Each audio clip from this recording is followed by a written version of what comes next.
அனைவருக்கும் வணக்கம். நம்ம 2026 சட்டமன்ற தேர்தலுக்கான ஜோதிட ரீதியான முடிவுகளை நாம் பார்த்து வந்துக்கிட்டு இருக்கோம். அதன் அடிப்படையில் எடப்பாடி சட்டமன்ற தொகுதியில் யார் வெற்றி பெற போகிறாங்கங்கிறத ஜோதிட ரீதியாக ஐயா நீங்கள் தெரிவிங்க ஐயா. அனைவருக்கும் வணக்கம். எடப்பாடி தொகுதிங்கிறது ஒரு முக்கியமான தொகுதியாக அமைந்திருக்கிறது. என்ன காரணம் அப்படின்னா, அனைத்திந்திய அண்ணா திராவிட முன்னேற்றக் கழகத்தினுடைய தலைவர் மற்றும் எதிர்க்கட்சி தலைவராக இருக்கக்கூடிய ஐயா எடப்பாடி பழனிசாமி அவர்கள் போட்டியிடுகின்றார்கள்.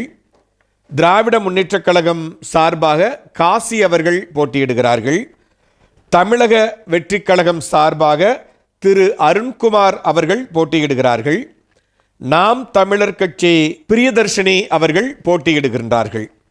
இந்த 4 பேரினுடைய ஜாதகத்தின் அடிப்படையில் வலுவான கிரகநிலைகள் உள்ளவர்கள் மட்டுமே அரசியலுக்கு வர முடியும். அந்த அரசியலில் வந்தவர்கள் வெற்றி காண வேண்டுமானால் இந்த 4 பேருடைய ஜாதகத்தினுடைய வலிமையை வெற்றி பெறக்கூடியவருடைய ஜாதகத்தினுடைய வலிமை அதீதமாக இருக்க வேண்டும். அதன் அடிப்படையில் தான் வெற்றி வாய்ப்பு நிர்ணயம் செய்யப்படுகிறது.